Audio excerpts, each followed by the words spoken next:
just a second. Let me get Okay. the YouTube portion started, and then I will. Sorry, multitasking. Okay. Now I just have to find you all again. Sorry, too many screens. All right. Okay, I am ready. We have Ken Whitco. Yeah, let's call his meeting to order. Ken Whitco Here. and James Hairston.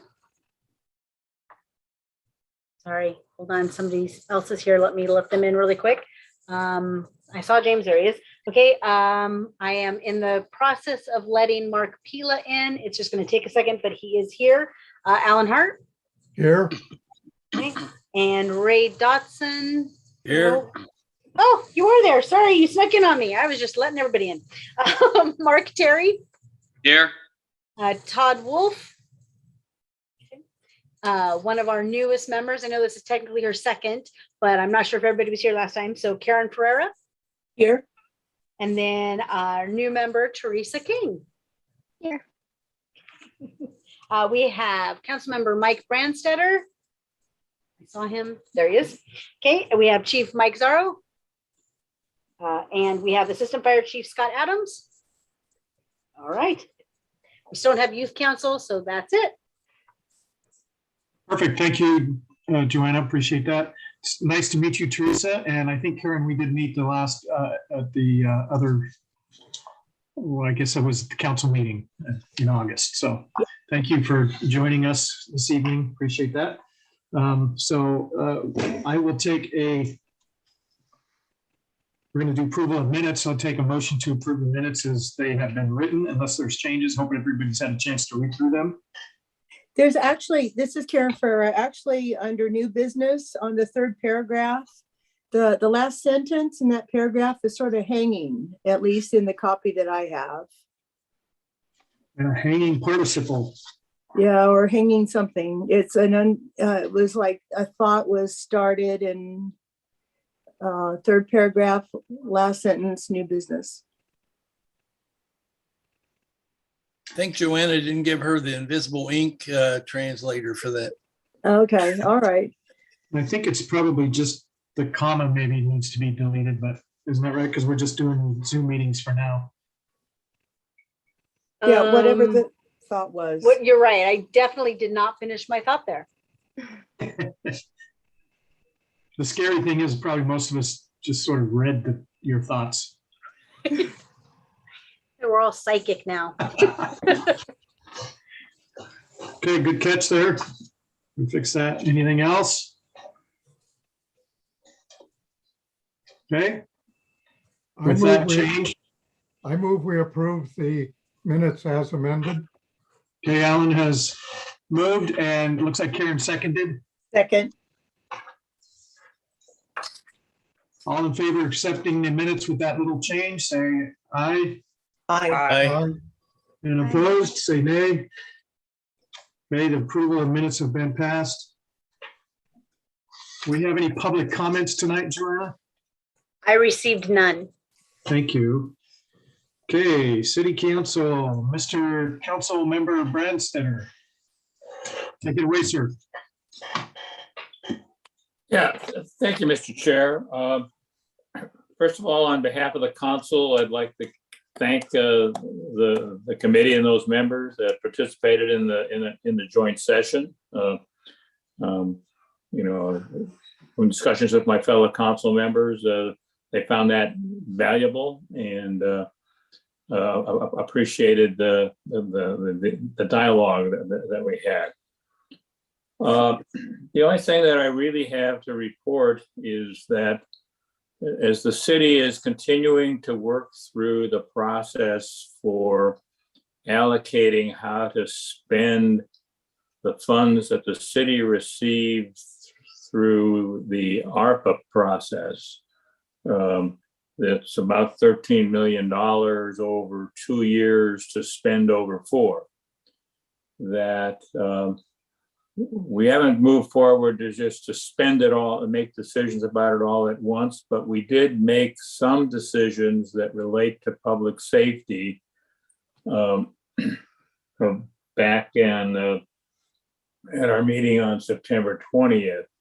And specifically that we look to provide the funding to make the purchase of body cameras in this year rather than putting it off until the regular budget had the dollars to do that.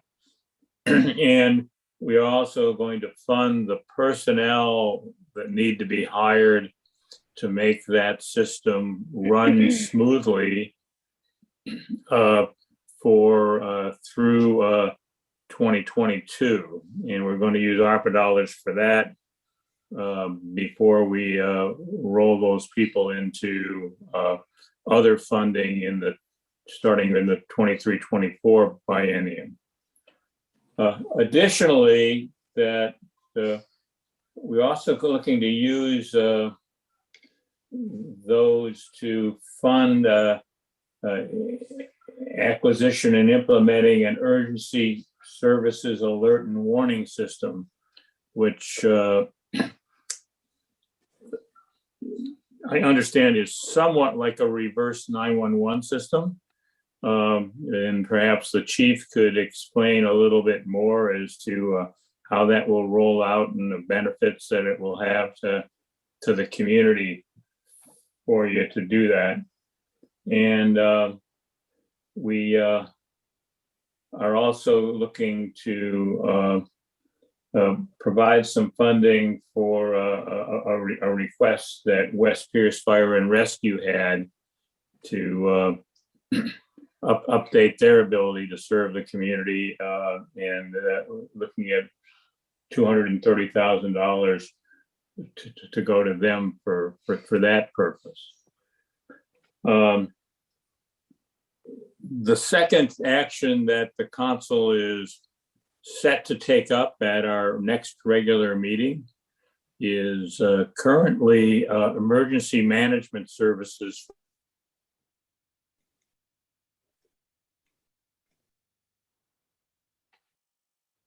West Pierce Fire and Rescue and the city of Whitewood, with West Pierce Fire and Rescue taking the role of maybe being the coordinator to make sure that those things are done in a regional manner to do that. And we're moving forward to, in 2022, adding the town of Stellicum to that emergency management plan, and group to consolidate emergency management, being able to go and do that. And that's going to be on the next council's agenda to approve the interlocal agreement that would make that effective in January of 2022.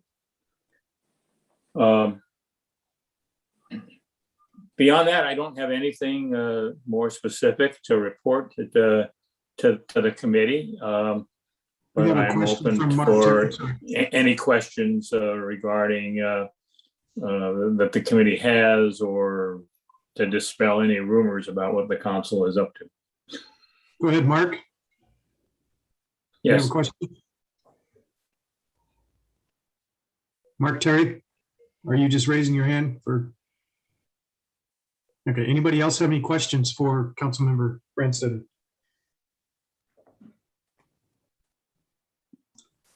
I'm just curious, one quick thing about the body cams. Mike, has there been any discussion about the legality of body cams? And I know they're being used all over pretty universally, but I know there's some concerns about it, but are they being addressed? Maybe that's something I could bring up with Chief Zarro. The city's strategy has been to first roll out having dash cams in all of our vehicles, and the legalities and things with that are less complicated than with body cams, because dash cams are taking video in public places. For body cams, there is question that those things may be taking videos that involve people in places that are not totally public.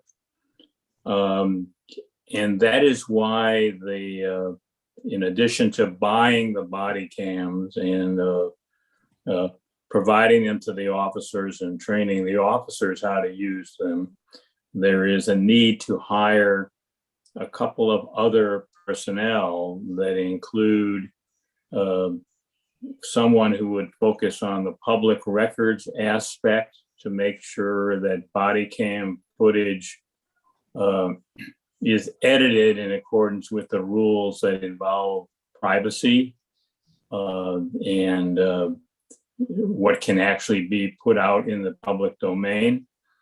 And then also to hire an additional lawyer. And that's because body cam footage, in addition to being available for the public to transparently see the actions of officers, that body cam footage is also needs to be able to be made available to defendants and their attorneys in cases that are going to court. And there are legal rules that need to be followed with that, and that's why another attorney will be added to the city staff to make sure that we stay on the legal side of all of those issues. Thank you. We can never have enough attorneys, by the way. Well, hiring them is easier than institutionalizing them all. Yes, I understand. A little levity, maybe too much, I don't know. Okay, any other questions for Mike? Okay, thank you. Thank you, Councilmember Branstad. Appreciate the comments and input. Assistant Fire Chief Adams, how are you this evening? Take it away, sir. Good, thank you. Thank you, Mr. Chief. Let's see, since our last meeting, it's been a couple months, we opened things up and then we closed things back down. So that was kind of an interesting process. We do have one station in Lakewood that we do a lot of our plan review out of, Station 20 over there. And so we still do a lot of the smoke alarm, car seats, and bike helmets out of that fire station.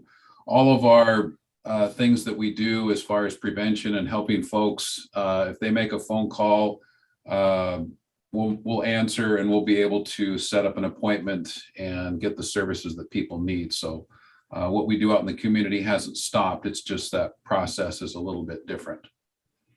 In late August or middle of August, we had a red flag warning. If anyone follows that on Twitter, at least kind of happenings within the city. A red flag warning is basically a ban on all burning. And generally we see a restrict or a fire ban, but it doesn't include that red flag. Red flag includes recreational fires. So that's the big difference there. And that really only happened over the weekend. So it wasn't really that big of a deal, but it kind of gets put out quite a bit across social media. So if any of you saw that or have any questions, I can help answer that. We had the 9/11 ceremonies on the 10th and the 11th. On the 10th with the city of Lakewood and LPD. That went very well, was well attended, had a great time there, as well as the 11th on Saturday. That was the 20th anniversary of 9/11. We also had our annual newsletter that went out in late August. If you have not received one of those, you can download a copy off of our website, westpierce.org. We haven't had a lot in fires. We did have one bigger apartment fire that displaced 8 families at the beginning of September. That was on the 3rd now, so it's been a month. Red Cross, City of Lakewood, and West Pierce Cares assisted the family with some resources. Currently, if you keep up with any of the kiddos in the schools, we're doing Fire Prevention Week. And it's really an entire month long, but this week in particular, is Fire Prevention Week, and it commemorates the Great Chicago Fire that happened in the late 1800s that kind of kicked off fire prevention and code, building codes and that sort of thing quite a few years ago. We're not in the schools as much as we like to, but because of that, what we've done is we've created our own fire safety content, and we've added Google Classrooms to our website, where teachers can go to our website, pull down lessons and teach them in the classrooms. Because of COVID, we haven't been able to get in there like we want to. So we're doing the best that we can. And we are doing a small contest with the teachers. So the kids will do a little fire escape plan at home with mom and dad. And if they turn in that to their teachers, they can be eligible for an ice cream party that we're hoping to push out in the springtime, or at least drop off ice cream bars. So that'll be fun for the kiddos. And then a couple of events coming up. I know the city's doing their Great Truck and Tractor Day coming up on the 9th. We're doing our Fall Safety Day on the 23rd. We'll push that information out through social media and through the schools. And that will be a drive-through again this year. So they'll come to Station 20 in Lakewood over there, 5000 Stillicum Boulevard. Families will drive through. We'll give some handouts to the kids. Mom and dad will open up the trunk and we'll throw a couple pumpkins in the back. So it'll be a lot of fun. And let's see, we just hired 7 lateral firefighters. They just started this year. We're having lots of issues with, of course, supply chains and getting PPE and things like that, but we're kind of working through that process with those new folks. And we put a couple new medic units in service. We did a pushback ceremony. If anybody follows us on Twitter, it's just an old tradition. When you put a new rig in service, instead of just driving it into the bays, we actually wash it, clean it, and then push it back into the bays by hand. So, and we also, this month, we're hiring a fleet mechanic. So if anybody knows that is looking to kind of change things up a little bit or move to a different job, we're hiring for a fleet mechanic through West Pierce. You can go to our website and check that out. And that's about it. Hopefully I didn't talk too much or too fast, but any questions? Hey, Scott, Ray Dotson. When I saw that picture of you pushing the truck back in, I thought that was a lousy purchase that was already broke. Yeah. Are the helmet, bicycle, life jacket thing, is that all by appointment? It's all by appointment. Yeah, we can either meet in the parking lot, we can go to the house, whatever it takes to get that stuff. Yeah. Okay. I went down Saturday to the 9/11 in UP. Very great ceremony. So appreciate all that very much. A lot of good work in that. And yeah, is the ambulance service, I call it, is what you had, it was a car 44 or something like that. Is that what's going on with that? Oh, the squad program. Yeah. It's still moving along. I don't have anything from the chief yet about what next year looks like, but it's been a busy rig for us. Squad 21 there for you. Squad 21. I'll try to get that correct. Thank you. I look forward to hearing how that works out. Thanks. You bet. Thank you. Thank you, Chief. Appreciate that. Any other questions? Great. Thank you again for your participation. Next, we have Chief Zorro. Take it away, sir. Thanks, everyone. Good to see you all. A couple things to share with you. Nothing too new, but hiring is probably one of our big front burner issues right now. We had about 10 retirements over the summer and into the fall. And for a department of 95 people, that is a significant chunk of our workforce. So we are doing a hard push on getting people hired. We actually shut down our vice unit, which is narcotics and human trafficking, and in order to both staff patrol and have people working, more people working full-time on background investigations for applicants. We're getting some people hired, but as we've talked about before, the process for that is long. And if they're entry-level folks, that's, they have to go through the academy and then field training, so they don't actually count for a year. So we're going to be behind the curve for quite a while. As far as what's keeping us busy on the streets, welfare checks are still the number one thing that our officers do every day, and it can be any number of things, from a care provider calling and saying that they're concerned about a suicidal client and want us to go check, to a loved one from somewhere or a family member from somewhere on another part of the country, or even locally, calling to say they haven't heard from their loved one in a while. Can you please go check on them? So those are, have become over the past couple of years the number one type of call that our officers go to, and that's doesn't look like it's slowing down anytime soon. As far as the actual types of crimes that we're dealing with, there's two really that are front and center, and that's vehicle thefts. And I've talked a little bit before about that. And a big contributor to the spike we're seeing in vehicle thefts is COVID, mostly because possession of stolen vehicles and vehicle theft is not one of the charges that we're able to book for in the Pierce County Jail because of COVID restrictions. So we catch people red-handed in a stolen car or stealing a car, and we just have to write the report and let them go because we can't take them to jail. And as I've said, when thieves are out, they're stealing. So that until the COVID restrictions turn around at the jail, that's, unfortunately going to remain high for us as far as our number one property crime. The other thing that we're dealing with is gun crimes.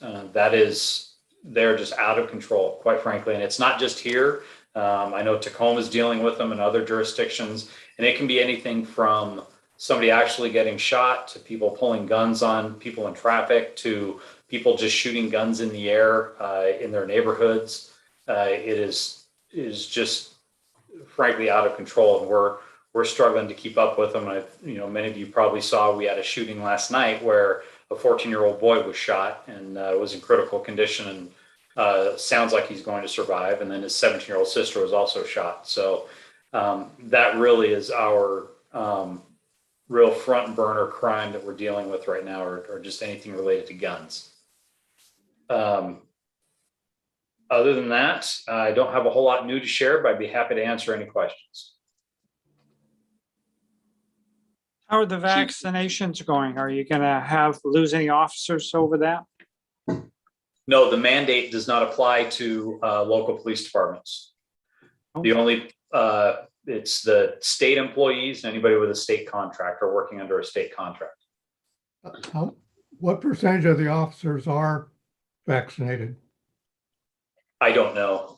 We've advocated for vaccinations. We've held vaccination events at the station, but we have not delved into who is and isn't vaccinated. How many? Lots of near misses out there at red lights, constant blow-bys and blow-throughs. Is there anything that can be done about that? Well, it wouldn't be popular, but more photo enforcement and red light cameras. I mean, those work to change behavior.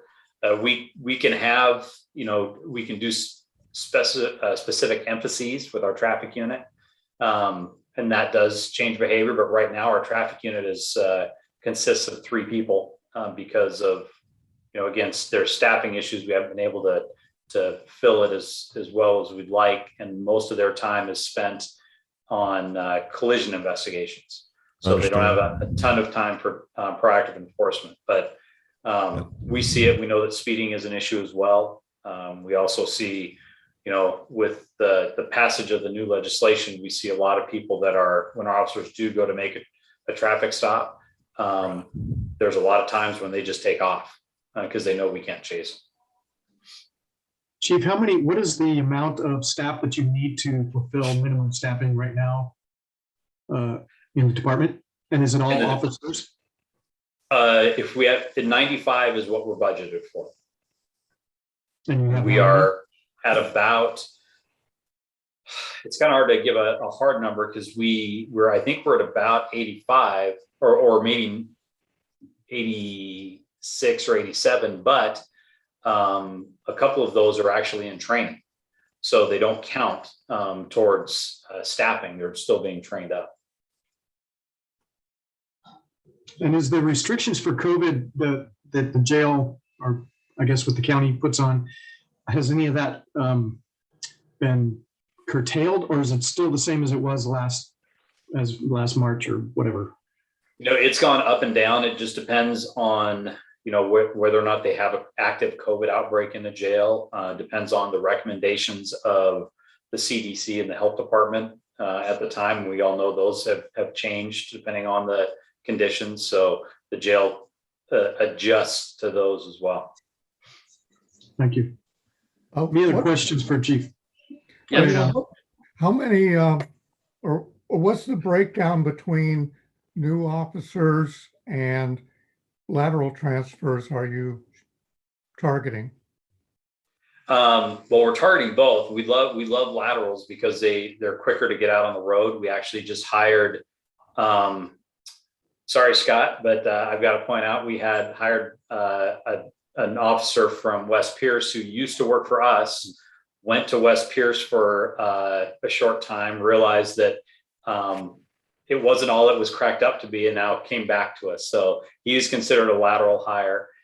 We also hired somebody from Tacoma, and we have somebody from Nashville who is coming on here soon as well. So we're trying to target lateral hires just because they're quicker to get out on the road, but everybody's trying to target laterals. So it's a small pool that a lot of people are competing for. So there's no concern that you'll get flooded and change the culture of the department?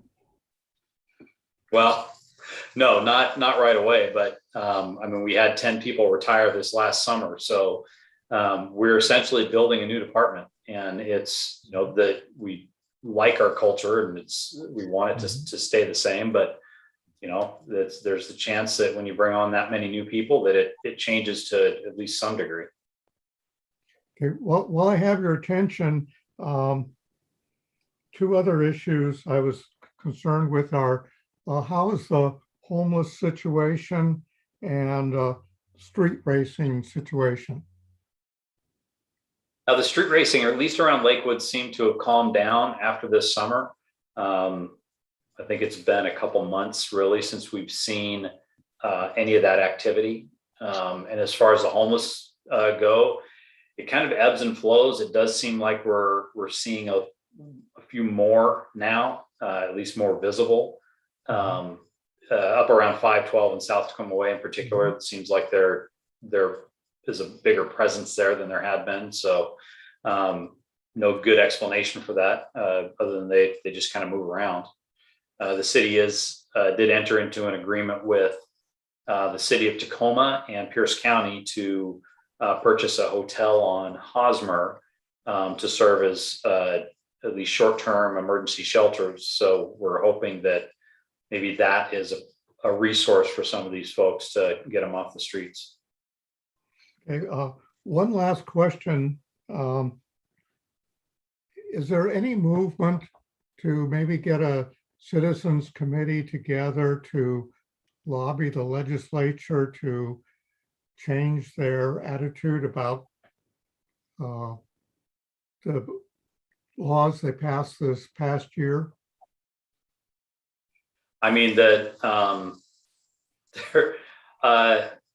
Not really. There's a lot of, when I talk to different community groups about the changes in laws and how they impact what we do, there's a lot of people that say that doesn't seem right, and they hope that the legislature fixes it. But the one realization I came to is that most people are not going to be the victims of crime.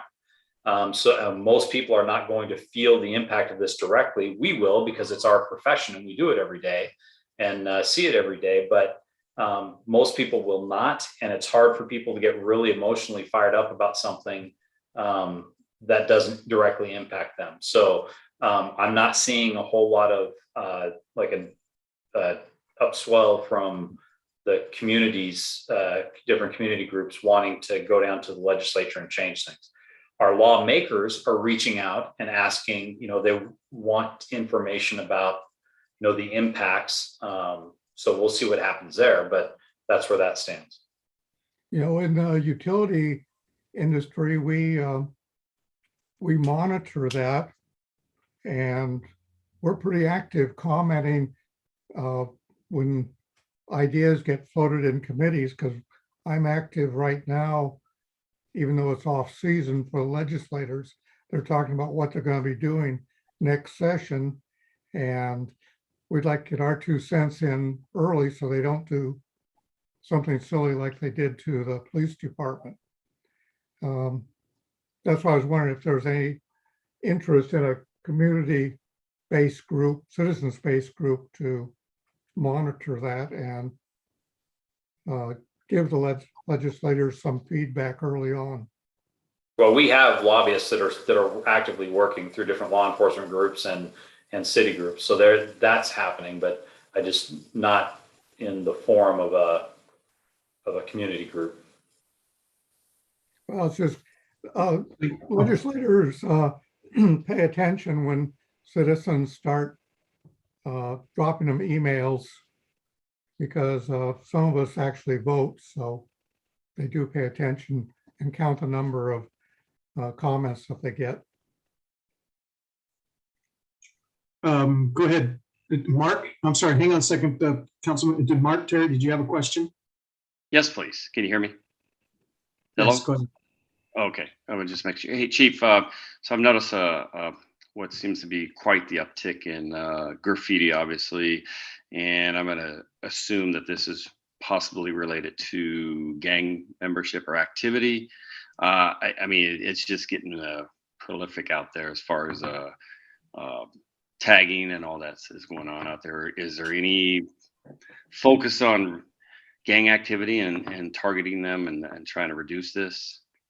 I mean, the broken window syndrome is going to come into play there. No, I understand that, but most of the graffiti that you're seeing is not gang related.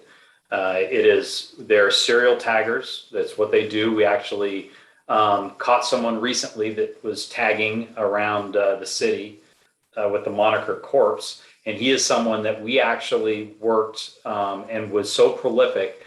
Our prosecutors prosecuted him for it. And the judge actually gave him 17 months in prison for it. And he got out a year and a half ago, maybe 2 years ago, and he's still back at it. And he's actually, when we caught him the other day, gave us a lot of good information on some of the other taggers that we see, because they use the same monikers. And they are not gang related.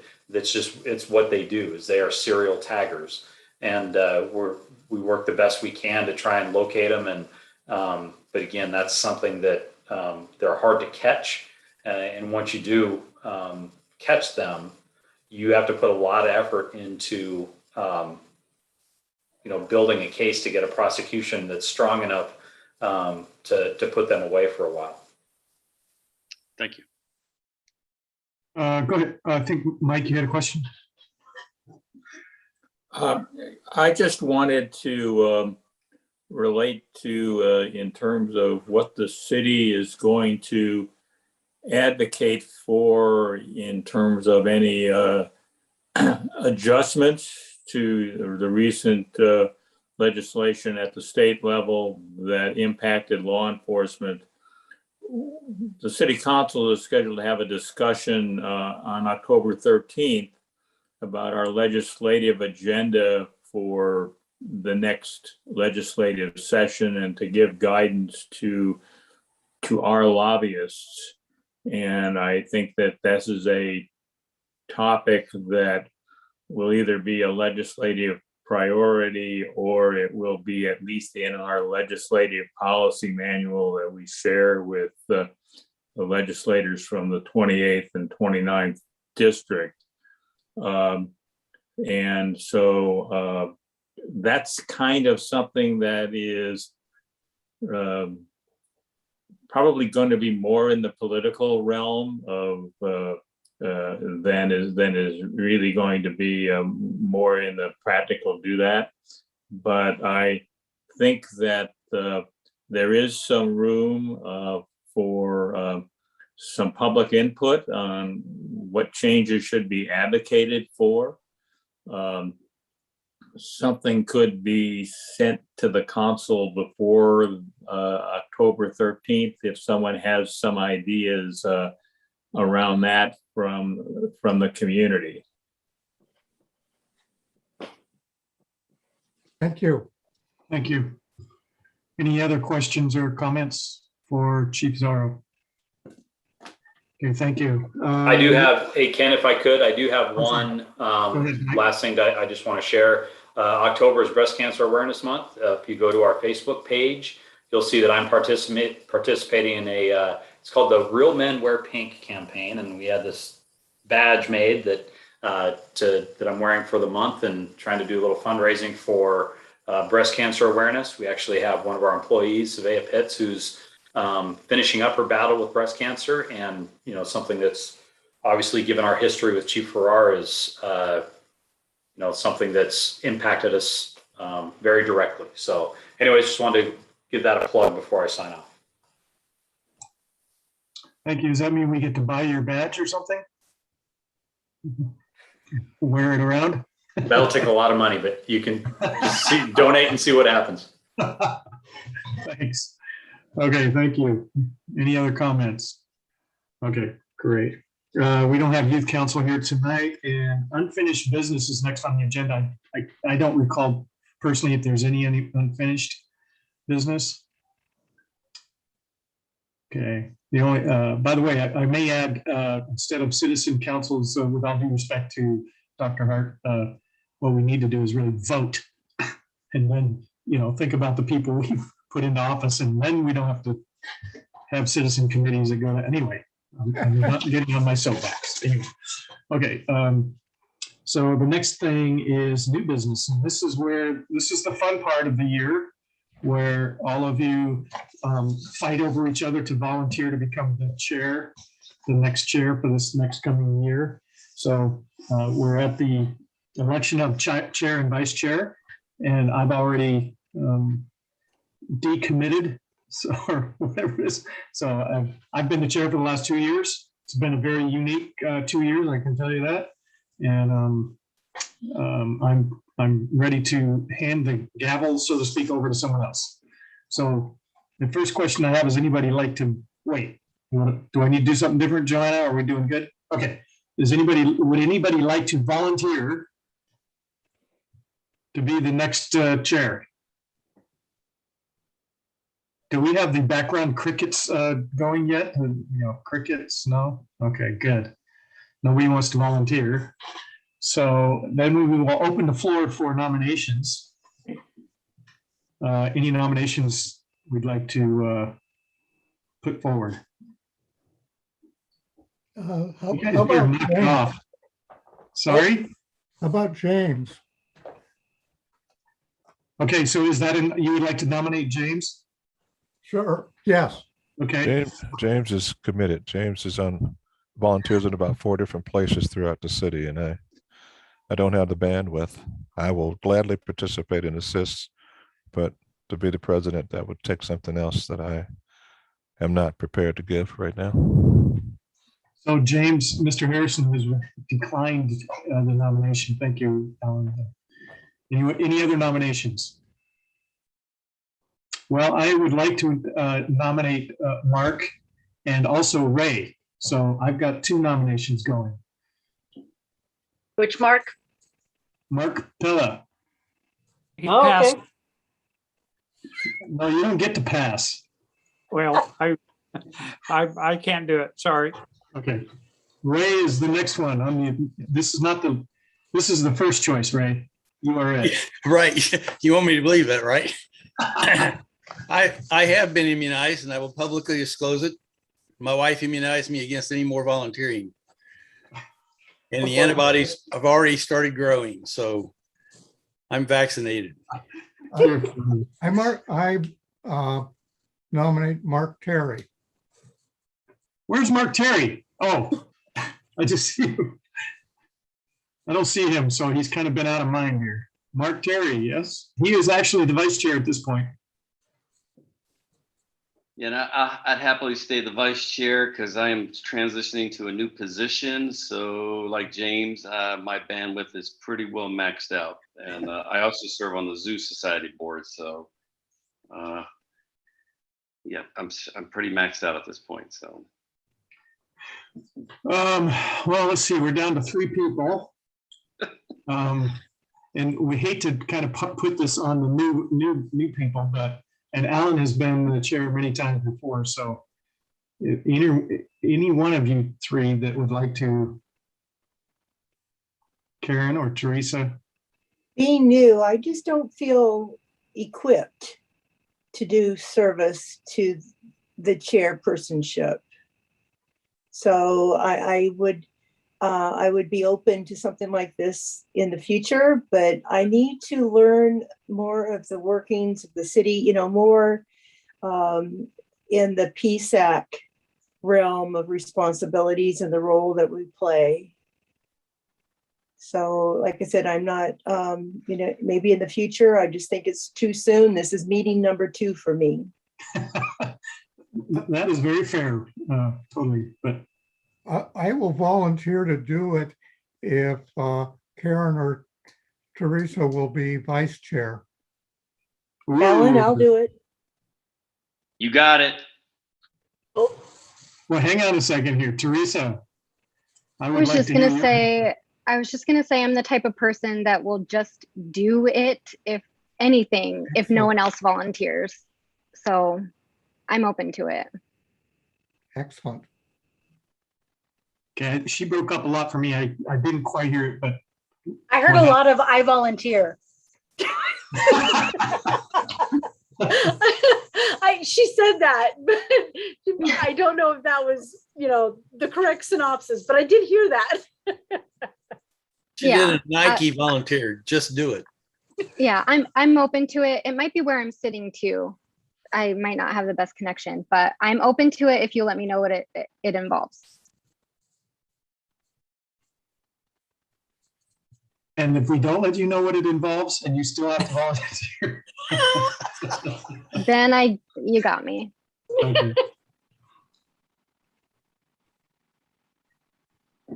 So, well, I actually think that personally that it would probably be a better idea. I appreciate Teresa's willingness to step forward, but if you have to start kind of fresh and learn everything that it is, it might be actually better to be a vice chair. And if Alan is willing to take on that role at the moment as the chair, and then either one of you become vice chair, you learn what's going on. That would be probably wiser, I think. Getting a lot of shaking heads like, yeah. Yep, I'm open to that. Okay.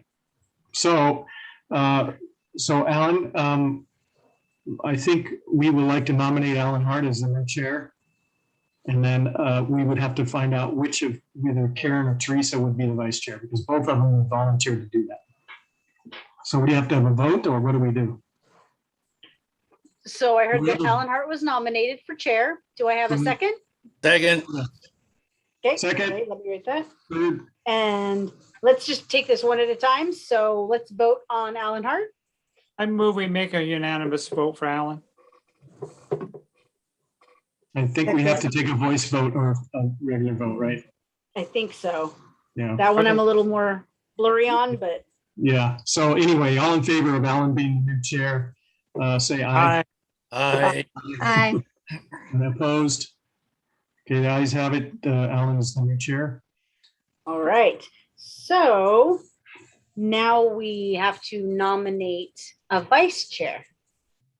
And we can nominate more than one and vote on them.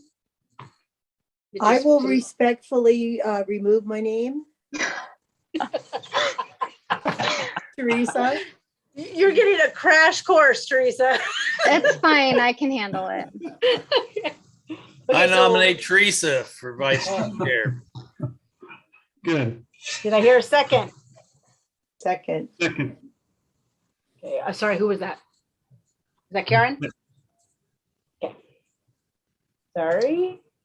And then feel free to proceed with the voting. So all in favor of Teresa becoming vice chair of PSAC for the next year, say aye. Aye. And opposed? The ayes have it. Congratulations, Alan Hart, Teresa. Thank you, Karen, for your willingness to help out too with that and then stepping aside. Appreciate that. So great. We have the new people involved.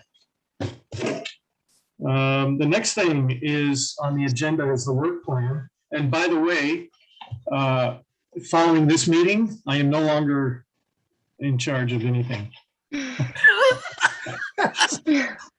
So that all falls on you two, and you know, bless you and everything.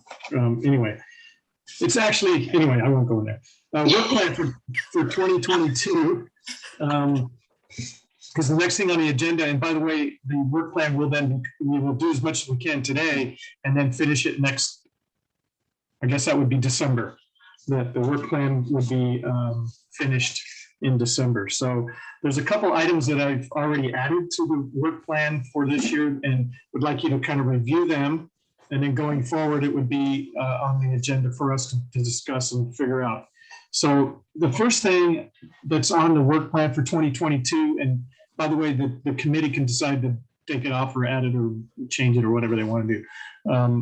But is about recruitment to the department. And so that was kind of why my question was what do we need for minimum staffing, or what does the department need for minimum staffing? And so there's a question, and I don't know how legitimate this question is, but it's about recruiting and having a particular focus on minority candidates.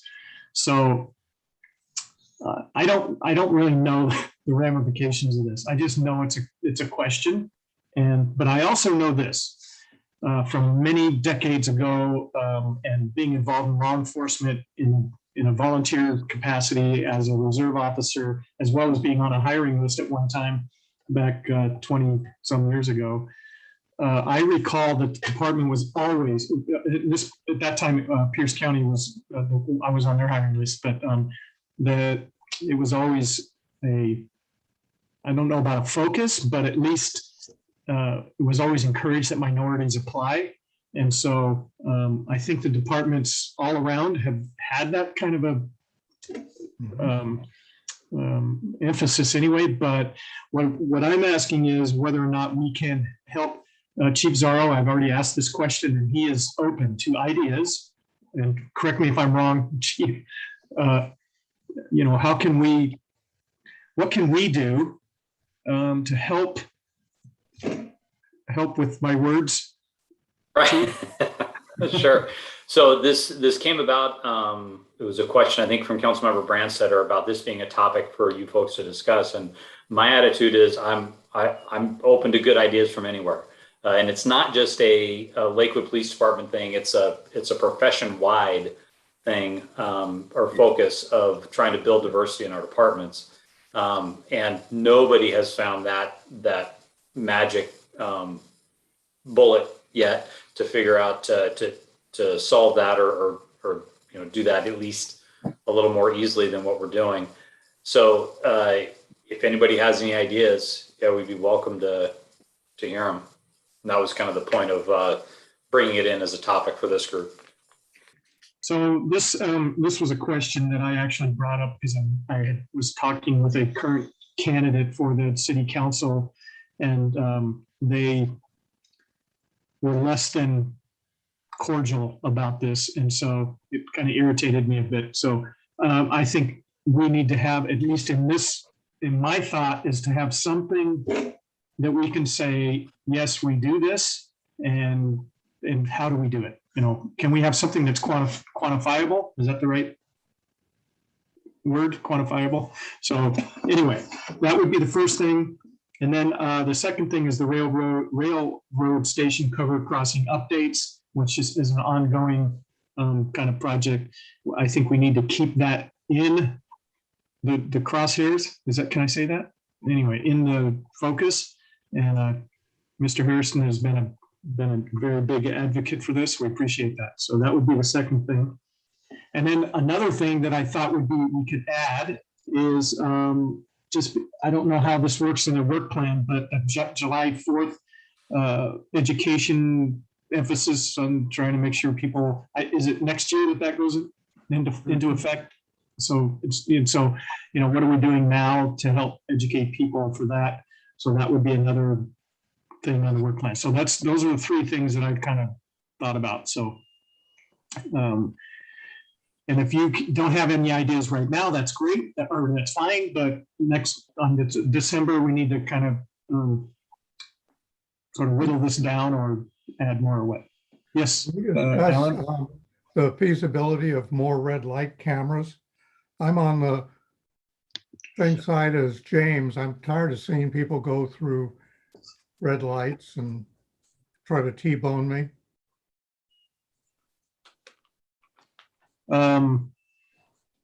Red light cameras. Yeah. Is that what they're called? Red light cameras, or there's something other terminology? Photo enforcement.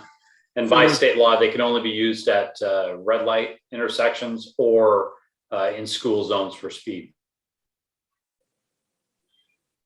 Well, I kind of think that's not a bad idea, Alan. Find out kind of what sort of pushback or support the city would have for that. I don't feel like people like those things, but I don't know. One thing that I thought, if we're ready to kind of move on to another item, there's a lot of trash in Lakewood, garbage, trash. Is there any role that we have as far as nudging programs?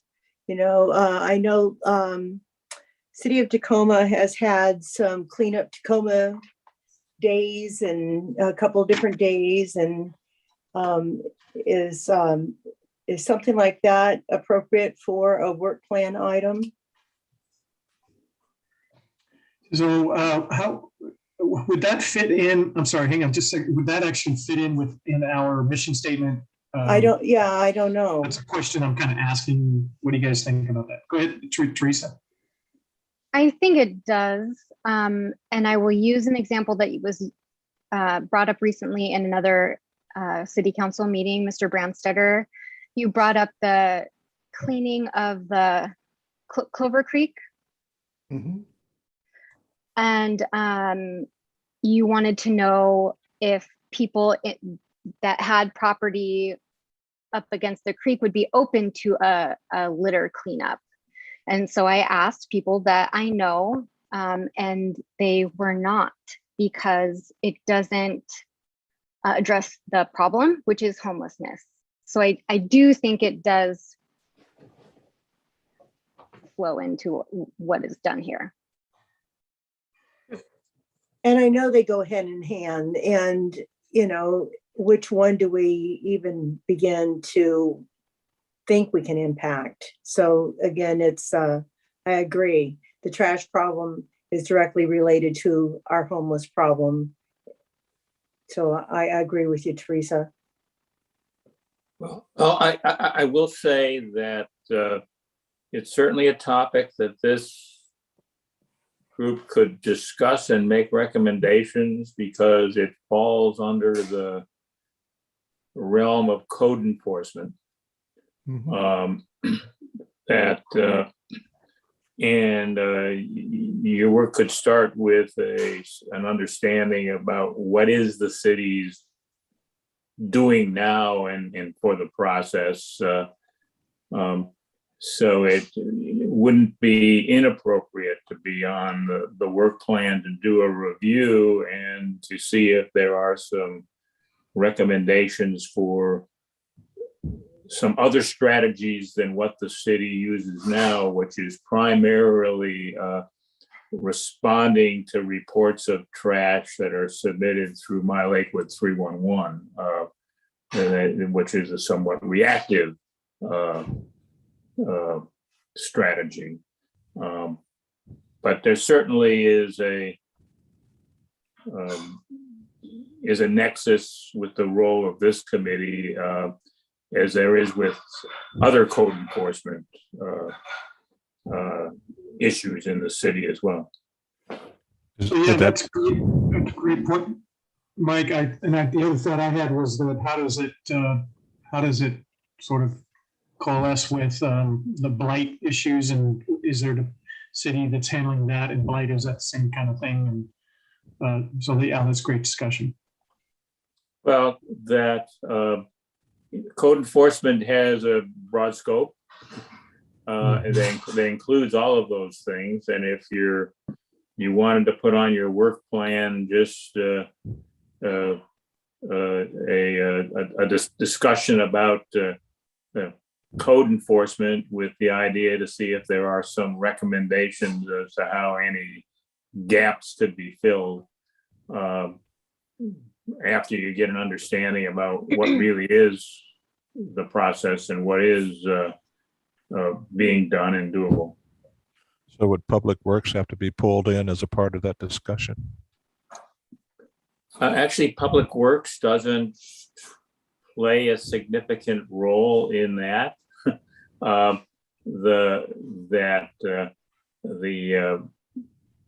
The trash pickup and things, actually, there is the operations and maintenance folks of the city that actually are coupled with the Parks Department, are the ones that go out and actually pick up trash, or the municipal court that manages the work parties that some folks are on, have a role in that. In terms of issues with blight and abatement, the community development department actually handles that. So in any event, we'd have to pull in someone who's really associated with that, because we're not directly, so we would still need to consult with them. Is that correct? You would probably need them as a resource for information to answer what questions you have. The city of Tacoma has a very popular group called Oscar's Enemies. And it's just a group, it's just a neighborhood group, and it's grown very large. Okay. So they work with the city of Tacoma to get vests, garbage grabbers, buckets, garbage bags, safety vests. Did I say safety vests? And I want to call it a dump ticket. It's not a dump ticket. It's a pass to take the garbage to the dump. What would you call that? Well, I guess that I would say that in Lakewood, there is an adopt a street program that provides things to pick up and do that. And then you leave those items that you've gathered together at a specific point, and it gets reported to the city. And then it gets picked up by a city crew after you've consolidated it in a location. Okay, perfect. Because when I was trying to, I actually reached out to them and asked them, because I want to do it here in Lakewood. And I thought, well, I don't have a truck, and I'm not going to put however X amount of bags of garbage in my car and drive it down there myself. So that is perfect. That kind of answers my question, which was something that I was going to talk to you about anyways, but it's random to me that it's coming up here. But yeah, I would like to start a group like that in Lakewood. I will send you the name of the city staff contact to start a group. Perfect. Thank you. Okay, anything else on that topic? No, we don't have to finalize anything tonight. We just need to get it out there. Yeah. One more thing that I have, it's kind of a personal, not personal, but, and I'm not sure this is the right venue for it or the right committee, but I really would like to see in all of our parks, and maybe this is just a parks department or something, but I think about safety in this case and more about safety in terms of health issues, but if trash is a health as a safety issue, then smoking is too. And I would personally like to see smoking banned in all parks in Lakewood, all outdoor venues in Lakewood. And I don't know, I'm sure that would make me a pariah in some cases, but what do you guys think about that? I support that. Is it something that this committee should be talking about? I don't know. Mike, what do you think? Ken, I would tell you that is a topic that has been addressed multiple times over the past 6 years. That where those rules live are in the Parks Code. And so it's usually been discussed by the Parks and Recreation Advisory Board that smoking is banned excessively in venues and areas of the parks now by the code, but not completely in 100% of all parks property, where there are some quite open areas that are things, but certainly they're banned in the vicinity of playgrounds and venues and in high context areas. But I would say that this committee would perhaps want to have consider with the Parks Board whether they're going to take it up again in their work plan and or do something jointly or just provide some input to them, because the changes to the park code usually go through that committee. Okay. Thank you. I appreciate the other part of that is that I know that there's restrictions, but there's really no teeth to any of that. So in other words, how is it ever enforced really? And law enforcement doesn't have time to go out and tell people, write tickets to people who are smoking, and they do.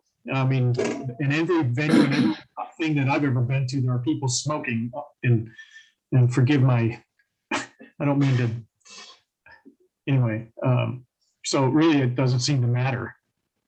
So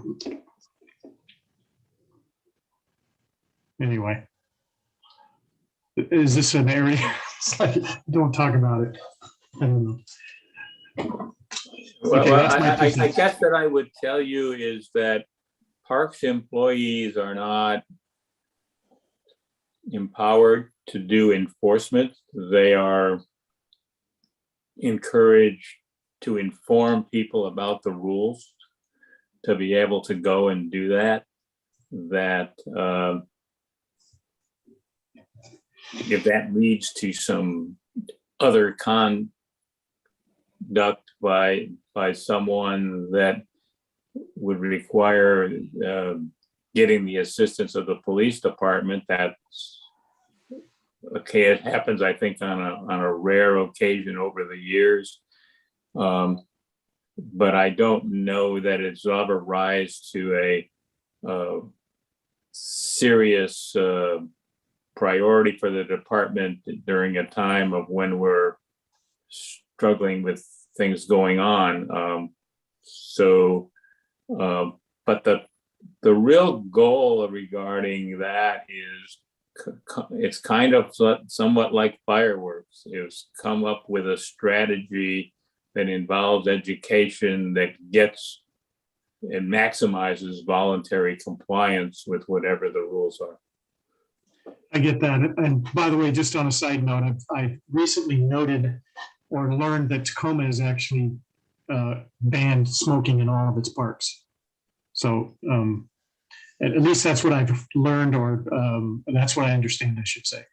And so maybe that would be a way to research with them, finding out how they, I don't know. Okay. Anything else?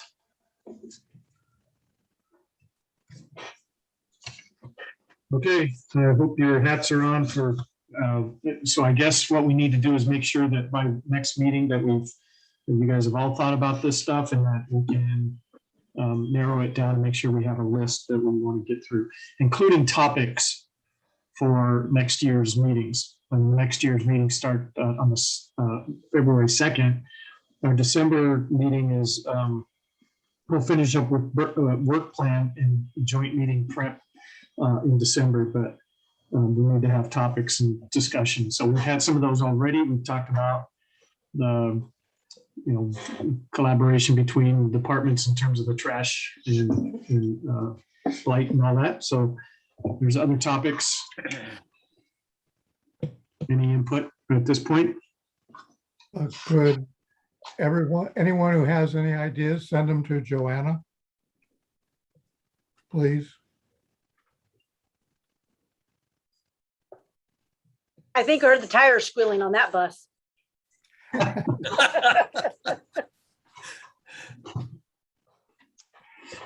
Okay, anything else from there? Otherwise, we'll move on. I'm gonna throw out, just because you mentioned the next meeting, the December 1st. We haven't quite figured out what we're gonna do yet. I still have to talk to the chief about it more, but this is a plug for the fact that that is going to be our fallen officer food drive and blood drive day.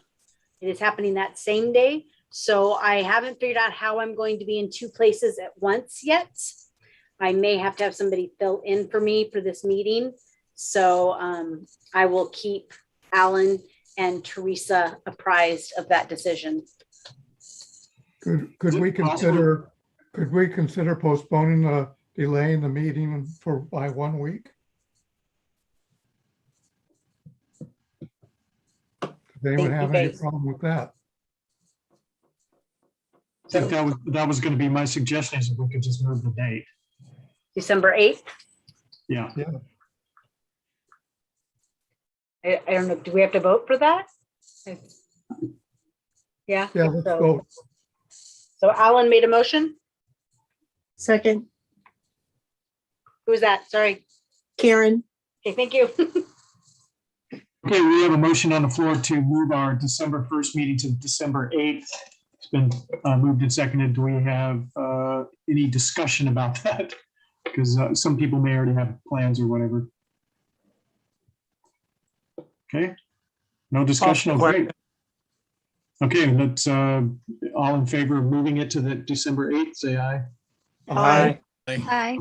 Opposed? Okay, the ayes have it. We will move our December 1st to December 8th. Thank you.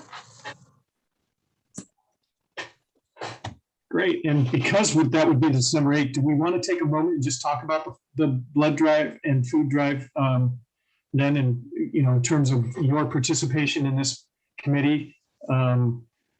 Anything we need to know about that, times, dates? I can tell you it'll be the same time and date as last year. So we're keeping that part. So 6 a.m. till 5:30 p.m. is the food drive portion. The blood drive portion is going to be the first and the second. And it is 8:30 a.m. to 3:30 p.m. on the first, and then 8:30 a.m. to 2:30 p.m. on the second. And and the blood drive portion is appointment only, again, because of COVID. So we'll be pushing that out via Facebook. I can send it to you guys via email. You have to jump online and register for an appointment for both those days. If you guys wanted to come out and volunteer to wave signs and accept food on the first, we are always accepting. Thank you, Joanna. Okay, next, reports from the board and staff, community outreach reports, any open discussions, any feedback? from outreach reports? Anybody? I know it's still this weird COVID thing going on, but I took a look at the Telecom Woodbrook site because I was trying to figure out, it looks like they haven't had a meeting in quite a while. And the website that the most activity on their Facebook page is the 7th of July. So not very active openly, but it might be something going on otherwise, but there's nothing that's been publicly displayed. The Telecom Woodbrook Association has made the determination that they will not be meeting at all until it's safe to have face-to-face meetings. They decided they did not want to do Zoom meetings such as North Lakewood or Lake City organizations are doing. And that confirms that. North Lakewood met on the 28th, and it was kind of a short meeting. We met by Zoom again for this obvious reasons. Dan Burkowski was there and gave us an update of kind of what he felt was going to happen in the legislature. And he also talked about that the legislators for the 28th and 29th district, along with the city of Lakewood, let their feelings be known about a number 3 sex offender being released in to an adult home in Oak Brook. And he also got onto long-term care. We're talking about the long-term care and that people had to sign up, and got into a pretty long discussion about the pros and cons of the legislation. The other thing that came up, and it kind of goes along with something we just discussed, is there's a homeowner that lives on Chambers Creek just off of Stillicum. She owns quite a bit of property up against the creek there. And her family actually owned a mill that was there 100 years ago and a bunch of stuff. But there is a fish ladder on the outlet, Stillicum Lake into the creek there. And there is a homeless person who's been living down there, starting fires and trash in the area. This summer, there was quite a few people in there doing drugs, and she's had a terrible time there. One of the city councilmen was there, and he was going to meet with her and see what the city could do to help her kind of get the situation taken care of. It's been ongoing for a year. She's a widow and she lives there, and she's actually kind of afraid to go out on her own property. The city did send somebody out there, and they painted the graffiti on the bridge and took care of that, but I guess it only lasted a short term, and they painted it all back again. So that was the main topic that came up. Other than that, we're going to keep meeting by Zoom until we can meet in person. thank you, Mark. Springbrook Connections has been fairly active with free food distribution, and they've been spending a lot of calories. Very concerned about the school board election, what's going to happen with that. But they haven't really talked about any public safety issues. Thank you, Alan. Okay, any other input? I just want to ask Joanna if she will annotate the Telecom Woodbrook note on that record there about not meeting until further notice.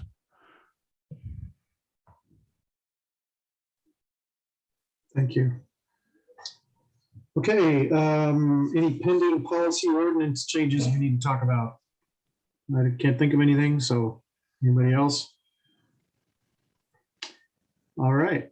Any last bit of information that needs to be before we adjourn?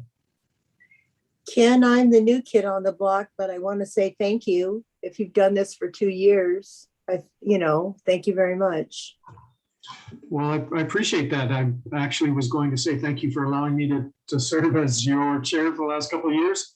It's been enlightening for sure. And but you're in good hands with Mr. Dr. Alan Hart and of course, Teresa. And anyway, this is a great team here and you guys do a good job. So Thanks, it's been Ken. my pleasure. Thank you, Ken. You're welcome. And Okay. you were a wartime chairman. You're during the war. That is true. There'll always be an asterisk next to my name. And I didn't have a chance to welcome Karen and Teresa, so welcome. And Teresa, in particular, you have Dr. Godfather heart to mentor you into the leadership. He helped found this thing. I think the first brick laid for PSAC, it was in his hand. So he's got a long history. Indeed. Be careful how you use that word long, Ray. Yeah, well, I mean, you mentored me some years back on my first run at this, and I appreciated it. Very good. Thank you for that, Ray. Okay, well, if we don't have a nice, I mean, if we don't see each other, have a nice Thanksgiving, everybody. Do I get a motion to adjourn? Oh, yes, go ahead. Oh, sorry. No. Motion. I move we adjourn. And Mark is motion to we adjourn. We have a second. Second, And we have a second from Alan. All in favor, say aye. Aye. I Okay. Aye. Anybody opposed? Okay, great. Thanks, everybody. Thank you. Have a good night. Thank you.